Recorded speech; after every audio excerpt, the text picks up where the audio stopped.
अलाउद्दीन महमूद शाह जब अपना राजपाट छोड़ के बदायूं चला गया तो वो जाने से पहले अपना पूरा साम्राज्य अपनी पत्नी के दो भाइयों के बीच में बांट गया, जो कि आपस में लड़ मर जाते हैं बाद में।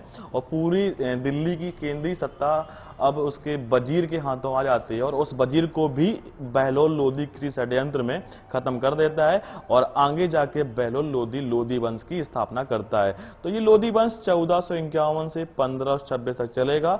और जैसा कि आपने सुना होगा कि एकमात्र शासक जो सिंहासन पे कभी नहीं बैठा वो बहलोल लोदी है। वजह क्या थी कि ये सुल्तान बना या शासक बना तो इसके पीछे वजह थी इसके सपोर्टर्स। तो ये सपोर्टर्स को इक्वल समझाने के लिए कि यार हम भी आप ही जैसे हैं, जो राजा प्रजा का गैप होता है उस गैप को खत्म करने के लिए ये कभी भी दरबार में सिंहासन पर नहीं बैठता था। ये हमेशा अपने सरदारों से उन्हीं की तरह पेश आता था कि हम भी एक मामूली सरदार हैं। तो हम इस वीडियो में बहलोल लोदी, सिकंदर शाह लोदी, इब्राहिम लोदी के बारे में पढ़ेंगे। ठीक है, तो देखते हैं, छोटे छोटे पॉइंट हैं, कुछ छोटा सा वीडियो होगा। तो बहलोल लोदी 1451 से 922 तक एक्टिव रहता है। अब ये अमीरों की सहायता से सेना की कमान संभाल पाया था, आगे जाके सुल्तान बना था। तो इस बात का इसने शुक्रिया अदा भी किया अपने सरदारों को, और यहाँ तक कि इसके दरबार में कुछ हिंदू सरदार भी थे।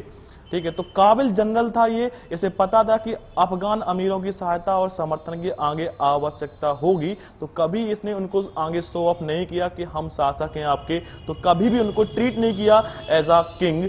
सो वो बिल्कुल जैसे हैं वो लोग वैसे मिलते जुलते थे आराम से। तो मेवात और दोआब का विद्रोह भी इसी वजह से ये दबा पाया, जो समर्थन मिला इसे। आगे जाके इसने 1476 में जौनपुर के शासक को हराया। इसके बाद इसने बहलोली सिक्के, बहलोल लोदी ने तांबे के सिक्के चलवाए, बहलोली सिक्के, जो आगे जाके मुगल काल तक कंटिन्यू रहे।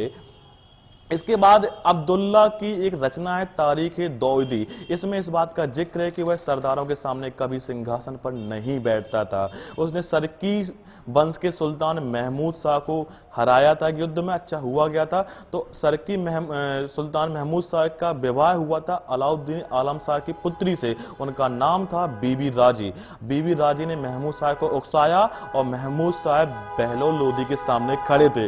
यहाँ पे महमूद शाह के सेनापति दरिया खान ने एक चाल चली और ये जाके मिल जाता है बहलोल लोदी से, या यूं कहें तो बहलोल लोदी ने दरिया खान को अपनी साइड कर लिया था। इस वजह से महमूद शाह यहाँ पे खत्म हो गए, युद्ध में हार गए।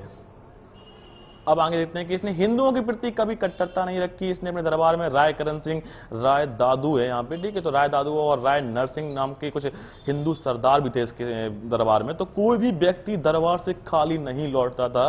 12 जून 1489 को ग्वालियर अभियान करते समय इसकी लू से मृत्यु हो गई।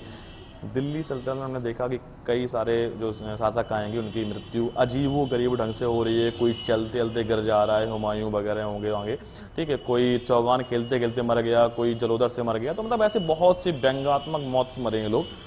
खैर छोड़ो, तो मुद्दे पाते हैं सिकंदर लोदी। सिकंदर लोदी का जो रीन रहा है, शासन काल रहा है, वो 1489 से 1517 तक रहा है। 9 पुत्रों में से सबसे योग्य पुत्र था ये, और इसका मूल नाम निजाम खां था। इसका मूल नाम क्या था? निजाम खां। बिहार को सल्तनत में मिलाया इसने, इसका सबसे महत्वपूर्ण कार्य रहा है। 1504 में इसने आगरा नगर की स्थापना की।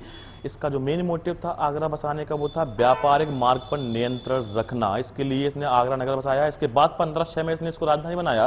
बादलगढ़ का किला भी यहीं पे इसने बनाया, और इसने लेखा प्रणाली भी इंट्रोड्यूस की। लेखा प्रणाली क्या है कि जितना भी राजस्व होगा, जितना भी कर वगैरह वसूला जा रहा है, जो भी चीजें हैं, सबका एक लेखा जोखा हो प्रॉपर। तो लेखा प्रणाली इंट्रोड्यूस करने वाला कौन है? सिकंदर लोदी। व्यापारिक रूप से जनता मतलब सशक्त हो, इसलिए उसको जो प्रतिबंध लगे थे वो प्रतिबंध सारे समाप्त किए। गज ए सिकंदरी, एक मापक पैमाना लॉन्च किया जो कि 30 इंच का होता है। मुहर्रम पर ताजिए निकलवाने बंद किए। मस्जिदों को शिक्षा का केंद्र बनाया, और साथ ही साथ पीर संतों की दरगाहों पर महिलाओं का जाना प्रतिबंधित किया। हिंदुओं पर पुनः जंजीर कर लगाया। एक ब्राह्मण की हत्या इस बात पे कर दी कि हिंदू मुस्लिम एकता को लेकर उसने कुछ स्टेटमेंट दिया था। उसने बोला था कि हिंदू धर्म भी उतना ही पवित्र है जितना इस्लाम धर्म है। तो इसको लेके वो बौखला गया और उसने उसकी हत्या करवा दी। गुलरुखी नाम से वो कविताएं लिखता था। तो यहाँ पे ध्यान देना, गुलरुखी नाम से कविताएं कौन लिखता था, ठीक है। सिकंदर लोदी। तो फरहंगी सिकंदरी इसने लिखा, आयुर्वेद का फारसी में अनुवाद किया, गान विद्या लज्जते सिकंदरी के नाम से लिखी इसने गुप्तचर विभाग को सुदृढ़ किया। यहाँ पे ध्यान देना, गुप्तचर विभाग इंट्रोड्यूस किया था इसने। इसके बाद 21 नवंबर 1517 में इसकी आगरा मृत्यु हो जाती है। अब आगे देखते हैं कि इब्राहिम लोदी बनेगा शासक। 1517 से 1526 तक इसका रीन रहता है। गृह युद्ध से बचने के लिए सिकंदर लोदी अपने पूरे साम्राज्य को 2 पत्रों में बांट गया था। 2 पुत्रों में बांट गया था। नाम क्या था उनके? इब्राहिम और जलाल। इब्राहिम दिल्ली का एरिया संभाल रहे थे, जलाल जौनपुर का, और बाद में आगे जाके इब्राहिम जलाल को भी खत्म करवा देता है। तो शक्तिशाली सरदारों के लिए दमन की नीति, यहाँ पे नीति से याद देना कि आप रक्त और लोहे की नीति इंट्रोड्यूस की थी बलबन ने, और दमन नीति इंट्रोड्यूस की थी इब्राहिम लोदी ने। जिन अफगान सरदारों की बदौलत ही लोदी वंश से इतना पावर में आया था, ये चल रहा था, सब कुछ ठीक ठाक चल रहा था, बहलोल लोदी ने अच्छी खासी इमेज बना रखी थी, उनको ही दमन करने लगा, उन पे ही ये अंकुश लगाने लगा, तो इसलिए ये अलोकप्रिय हो गया और आगे जाके इसका खामियाजा भुगतना पड़ा ऐसे, और ये लोदी वंश समाप्ति हो जाता है। लेकिन इससे पहले देखेंगे 1517 से 18 के बीच में खतौली का युद्ध इंपॉर्टेंट है, कहीं पे आप नोट कर लेना। 1517 से 18 के बीच में खतौली का युद्ध हुआ था। इसमें राणा संग्राम सिंह, राणा सांगा जिनका नाम उपनाम है, तो लोदी का आमना सामना होता है। इसमें लोदी परास्त हो जाता है, परंतु सांगा को एक भारी कीमत चुकानी पड़ती है, अपना एक हाथ कट गया इसका। तो यहाँ पे आपको क्या पता है कि राणा सांगा का एक हाथ कट गया था, वो एक हाथ से तलवार चला रहे थे। अब तो दमनकारी नीति से परेशान होकर दौलत खां और आलम खां इसके चाचा थे, दोनों मिलकर, प्लस साथ में राणा संग्राम भी मिलकर बाबर को आमंत्रित कर देते हैं। और आगे जाके अब होगा ये 21 अप्रैल 1526 को पानीपत का प्रथम युद्ध तांडव हुआ था। इस युद्ध में बाबर की तुगलमा पद्धति, जिसमें तोप यूज की गई थी, 2 उस्ताद पढ़ लेने हैं, उस्ताद अली, उस्ताद मुस्तफा। इनकी तोपों ने इब्राहिम लोदी की सेना का पूरा खात्मा कर दिया था, और इब्राहिम लोदी की सेना असंगठित हो गई थी, इसलिए इनकी पराजय भी हो गई आगे जाके। और इसका चक्रव्यूह पद्धति भी इसने इंट्रोड्यूस की बाबर ने, इसमें रूमी, तो यहाँ पे तुगलमा पद्धति और रूमी पद्धति बाबर द्वारा इंट्रोड्यूस की गई थी। इनके तोपची के नाम उस्ताद अली और उस्ताद मुस्तफा थे। इस रणभूमि में इब्राहिम लोदी वीरगति को प्राप्त होता है, और यहाँ से दिल्ली सल्तनत खत्म हो जाता है। अब नींव रखेगा बाबर मुगल काल की या मुगल वंश की।